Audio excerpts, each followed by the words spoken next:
Welcome back, students. As you sorry for the inconvenience happened in the last video. मैंने फिर से notes को copy कर लिया है और फिर से इस वीडियो लेक्चर के माध्यम से इस न्यूमेरिकल को देखने की प्रयास करते हैं। ये हमारा दूसरा नंबर का क्वेश्चन है। ऐसे 8-10 क्वेश्चन हम लेदर फ्लैट बेल्ट पर लेंगे और ये क्वेश्चन रिपीट भी काफ़ी होते हैं, जैसा कि आप देख सकते हैं क्वेश्चन बैंक में भी साइमल्टेनियसली। और जो दूसरे नंबर का क्वेश्चन है ये भी कई बार रिपीट होता है। इसको मैं सबसे पहले क्वेश्चन पढ़ते हैं और फिर समझने की कोशिश करते हैं। A leather belt 9 mm into 250 mm is used to drive a cast iron pulley 900 mm in diameter at 336 rpm. अब कास्ट आयरन पुली है, वी नो इट, और हमको पता पड़ गया 900 mm इसका डायमीटर है और लेदर बेल्ट का साइज़ 9 mm इंटू 250 mm है। इसको हम और डिटेल में आगे देखेंगे ही। और if the active arc on the smaller pulley is 120 degree, यदि एक्टिव आर्क है 120 डिग्री का, and the stress in tight side is 2 megapascal,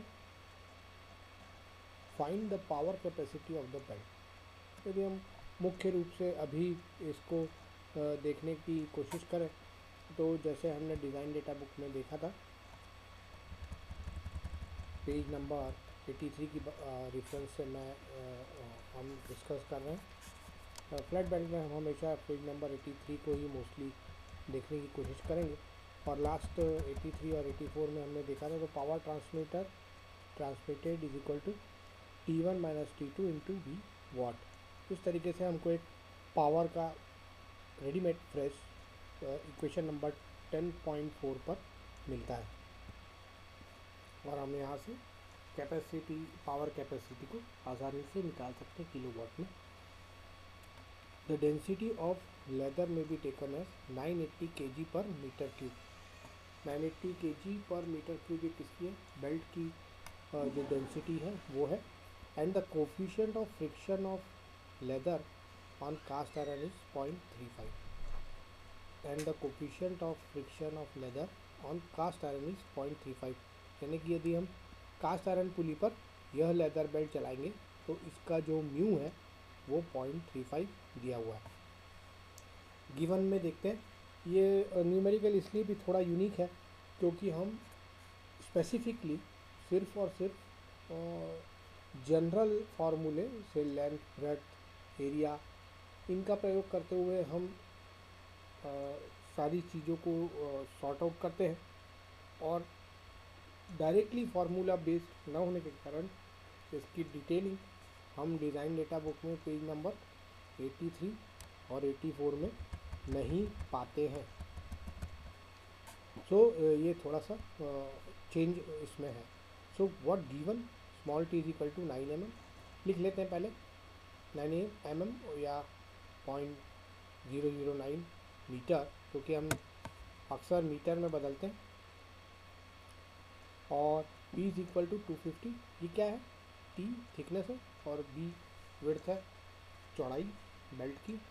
belt यदि आप आटा चक्की के बेल्ट को एज्यूम करेंगे, फ्लैट बेल्ट को, तो आप देखेंगे कि इसकी थिकनेस कितनी है, 9 mm है और इसकी चौड़ाई है 250 mm। और small d is equal to 900 mm, जो डायमीटर है वो 0.9 metre, n is equal to 336 rpm का ये जो दिया हुआ है ये बड़ी पुली का दिया हुआ है।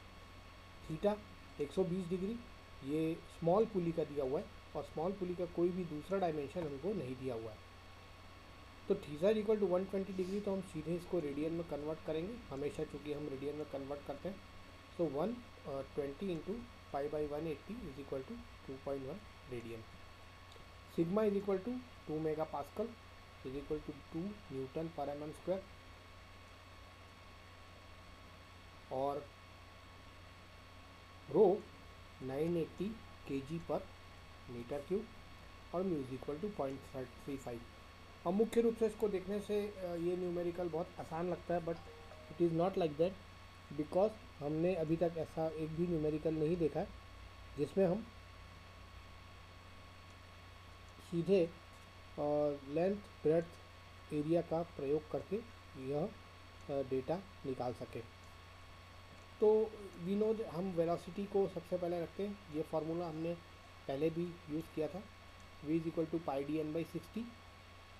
पाई डायमीटर है, यदि आपको पता है कितने आरपीएम पर घूम रहा है यह पता है, तो आप इसकी बेल्ट की वेलोसिटी निकाल सकते हैं। और ये हमको सभी चीज़ें हमारे न्यूमेरिकल में देकर रखी हुई है।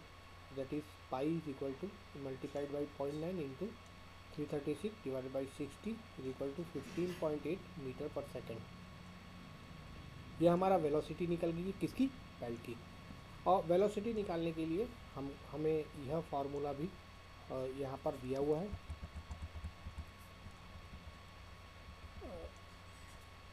पावर ट्रांसमिटेड, यदि हमको पावर पता हो किलोवाट में या वाट में, T1 T2 पता है तो हम यहाँ से भी V को निकाल सकते हैं। बट यह फार्मूला हम प्रयोग नहीं कर सकते क्योंकि हमको ये दोनों की जानकारी नहीं है। नेक्स्ट, तो हमने लास्ट टाइम भी हमने न्यूमेरिकल में इसी पाई डी एन बाई 60 से इनको निकाला, सॉर्ट आउट किया था। उसके बाद हम निकालते हैं cross sectional area of belt. Cross sectional क्या होगा, क्रॉस सेक्शनल एरिया मतलब उसकी length into thickness into width, चौड़ाई गुना मोटाई, किसकी, फ्लैट बेल्ट की। अज्यूम करिए आप आटा चक्की के बेल्ट को देखें जिसकी चौड़ाई आपको पता है और साथ ही साथ उसकी थिकनेस, मोटाई पता है। So it will be 9 into 250 that is equal to 2250 millimetre square. आप यहाँ ध्यान से देखेंगे तो ये ऑलरेडी हमने मीटर में कन्वर्ट किया हुआ, but the sake of clarity because ये ऐसा क्यों किया हमने मिलीमीटर स्क्वायर में, ये भी हम अभी नीचे देखेंगे।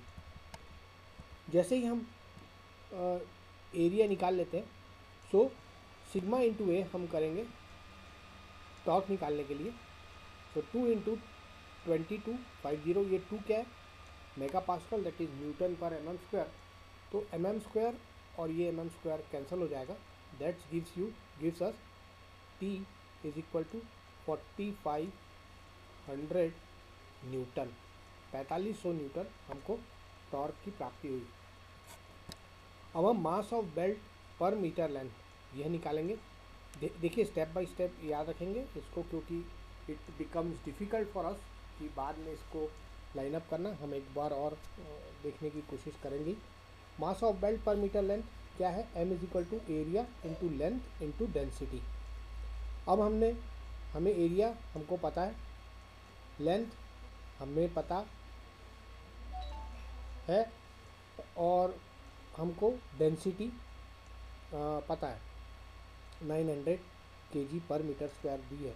इन सब को रखने के बाद जो हमारा आंसर आएगा that will be 2.2 kg per metre, यानी कि 1 मीटर के लंबाई के बेल्ट में इसका वजन है 2.2 kg।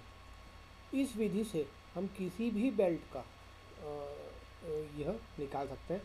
I will explain it one more time at the end of the lecture. Now centrifugal tension, देखिए 120 डिग्री हमको दिया है, दूसरी पुल्ली का हमको कुछ भी नहीं पता, तो सेंट्रीफ्यूगल टेंशन निकालते हैं हम TC, ये निकालते हैं mg स्क्वायर से। मास हमको पता है, ये अभी हमने निकाला, और साथ ही साथ वेलोसिटी ये हमने पूर्व में निकाल चुके हैं। अब इसका यूनिट देखिए kg पर मीटर और metre square per second square, ये v स्क्वायर हो गया है। हमने जो वेलोसिटी निकाली थी यहाँ पर, यह निकाली थी मीटर पर सेकंड में, अब हमने इसको स्क्वायर कर दिया metre square per second square. तो ऑटोमेटिकली जब हम इसको निकालेंगे तो ये आएगा kg into metre, single metre, divided by second square. देखिए यहाँ पर लिखा हुआ है kgm divided by second square और न्यूटन। थ्योरी ऑफ मशीन में हम इस सेंट्रीफ्यूगल टेंशन को इस तरीके से कई बार निकालते हैं। So we should not get confuse here, because इस प्रॉब्लम में है कुछ भी नहीं, but little quizzing is in every step. अब हम इसकी सहायता से जब निकालते हैं तो हमारा TC is equal to 550 newton आता है। अब हमने एक टी यहाँ निकाला है, that is 4500 newton. Tension sorry slack side और टेंशन साइड में, दोनों में हमको टी की गणना करनी है। तो हम क्या करेंगे, सबसे पहले हम T1 निकालने का प्रयास करेंगे। टाइट स्लाइड को देखेंगे। टोटल टॉर्क हमको पता है 45 न्यूटन, और C दैट इज़ अभी हमने निकाला सेंट्रीफ्यूगल 550, इसको माइनस करेंगे तो हमारा 3950 समथिंग न्यूटन। आई थिंक यहाँ आई हैव नॉट रिटन 550, मैंने 500 डायरेक्टली लिख दिया, दिस इज़ 550। तो हमारा आंसर आएगा 3950 Newton. Now T2 tension in slag side. Slag side में हम निकालने के लिए अपने फॉर्मूले का प्रयोग करेंगे, 2.3 log T1/T2 is equal to mu theta. आप इसे ऐसे भी याद रख सकते हैं, T1/T2 is equal to mu theta, e mu theta, e raise to the power mu theta. और जब आप उस ई को तोड़ेंगे तब हम 2.3 log T1 का ध्यान करेंगे। So we will keep mu theta is equal to 0.35 into 2.1। ये थीटा इज इक्वल टू 2.1 हमने, आपको पता होगा 120 डिग्री का π/180 करके इसे रेडियन से निकाला है। And just I am putting here 2.1। तो और एट लास्ट सॉल्व करने के बाद हमको T2 की वैल्यू आएगी, T1/T2 की वैल्यू आएगी। उसके बाद हम T1 का मान रखेंगे 3950 व्हाट वी हैव हमने पहले निकाला, और T2 का मान हम निकालेंगे। लास्ट बट नॉट लीस्ट हम पावर का मान निकालेंगे कुछ इस तरीके से। Power capacity of belt capital P is equal to T1 - T2 into V. यह फ्रेज हमें डिज़ाइन डेटा बुक में दिया हुआ है, और उसको रखने के बाद हम डायरेक्टली 3347 और 32.47 किलोवाट इस तरीके से पावर निकालते हैं। तो प्रोसेस इजी होने के बावजूद हमें ये स्टेप्स, और मैं एक बार आपको रिपीट कर देता हूँ, यह याद रखने आपको ज़रूरी है जिससे कि आप इसे बहुत अच्छे से समझ सकें, and then you can solve this type of question. As I told you earlier, this question has been asked many times in examination, क्योंकि ये थोड़ी यूनिकनेस है। सिंपल लॉजिकल फार्मूले से हम बेल्ट का यह निकालते हैं, और ये निकालने के लिए आप यदि आप न्यूमेरिकल को याद रखें और इसकी स्टेप्स याद रखें, और यही एज्यूम कर लें 980। और again most of the time this pulleys are manufactured of cast iron. तो आप इस तरीके के अपने घर के आसपास मौजूद किसी भी फ्लैट बेल्ट आप जो डे टू डे लाइफ में देखते हैं, बहुत आसानी से उसके कैलकुलेशन सिंपली कर सकते हैं। तो सबसे पहले हमको याद रखना है कि हमको वेलोसिटी निकालनी है। First thing first, theta is equal to, यदि हमको 120 डिग्री दिया है तो ध्यान रहे कि इसे हमको रेडियन में चेंज करना है। Let's see once here, I think here also is written, okay यहाँ पर है नहीं। सो ये रेडियन हमको बदलना है, and we have change theta 120 into π/180 2.1 radian. अब v is equal to VDN/60 को यदि जब हम देखते हैं, और उसके बाद हम निकालते हैं एरिया। अब स्टेप बाय स्टेप इसको बनाएंगे इस वीडियो लेक्चर के साथ साइमल्टेनियसली नोट्स में, देन आपको सब सारी चीज़ें समझ में आ जाएंगी, और आपको ये जो स्टेप बाय स्टेप प्रोसेस है that also you will understand quite easily. So A is equal to BT। सबसे पहले हम क्रॉस सेक्शनल एरिया निकाल रहे हैं, किसका, बेल्ट का। बेल्ट का क्रॉस सेक्शन हमने निकाला B इंटू टी, यानी कि ब्रेड्थ उसकी चौड़ाई बेल्ट की और उसकी थिकनेस मोटाई, ये दोनों हमको न्यूमेरिकल में दे के रखी है। तो हमने 2250 मिलीमीटर स्क्वायर निकाला। ये फार्मूला हमको पता है, T is equal to sigma A. तो T is equal to sigma A के अनुसार हमने T का सिग्मा का मान हमें 2 मेगापास्कल दे के रखा है, और उससे हमने 2 Nm/mm² रखा, और हमें अल्टीमेटली 4500 न्यूटन T की प्राप्ति हुई। और उसके बाद हम मास निकालेंगे। सबसे पहले हमने वेलोसिटी निकाली, फिर एरिया, देन मास। तो जब हम मास निकाल रहे हैं तो area into length into density, यह तीन चीज़ें हम याद रखेंगे। अब यहाँ पर आप देखेंगे कि जब एरिया इंटू लेंथ ले रहे हैं तो हम बी का मान डायरेक्टली रख रहे हैं और ये हमने यहाँ से लिया है और इसे हमने मीटर में लिया है, लेंथ इसे भी हमने मीटर में लिया है और rho 980 kg per metre square हमको, तो मीटर क्यूब सॉरी, हमको दिया हुआ है। तो दीज टू बी इंटू 0.0009 और L इज इक्वल टू 1, ये भी हमको दिया हुआ है। इसे रखने के बाद जैसे ही हम नीचे रखेंगे तो ये हमारा kg पर मीटर आएगा,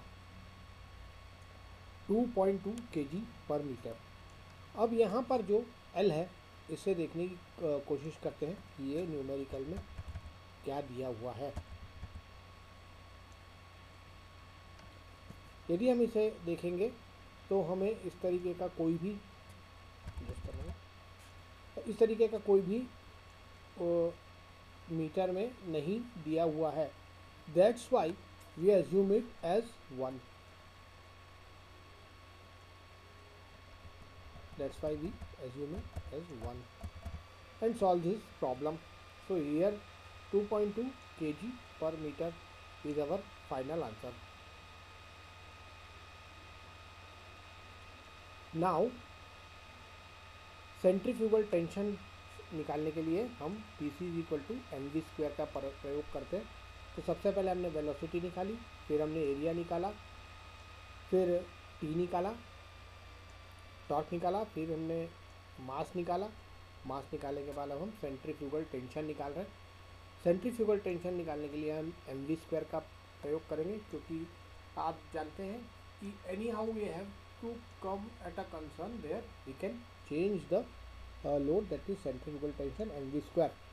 तो इसको निकालने के लिए हम 2.2 इंटू 15.8 मल्टीप्लाई करेंगे और का स्क्वायर लेंगे और हमारा आंसर आया 550 न्यूटन। यहाँ ध्यान देंगे, यहाँ मैंने 500 लिखा बट आंसर इज इन 550 और हमारा T1 आएगा 3950 न्यूटन। साइमल्टेनियसली हम 2.3 log T1/T2 न्यू थीटा का प्रयोग करके T1 और T2 की गणना, T1 की तो गणना हमने पहले ही कर ली है 39550, T2 की गणना करेंगे और एट लास्ट हम पावर कैपेसिटी को निकालेंगे। सो इन दिस फैशन आप बहुत आसानी से इसका सॉल्यूशन निकाल सकते हैं और इस प्रोसेस को याद रखिए आप, और I hope you will make in your notes the steps which I have provided in the numerical. So thank you students for your kind attention. Thank you very much.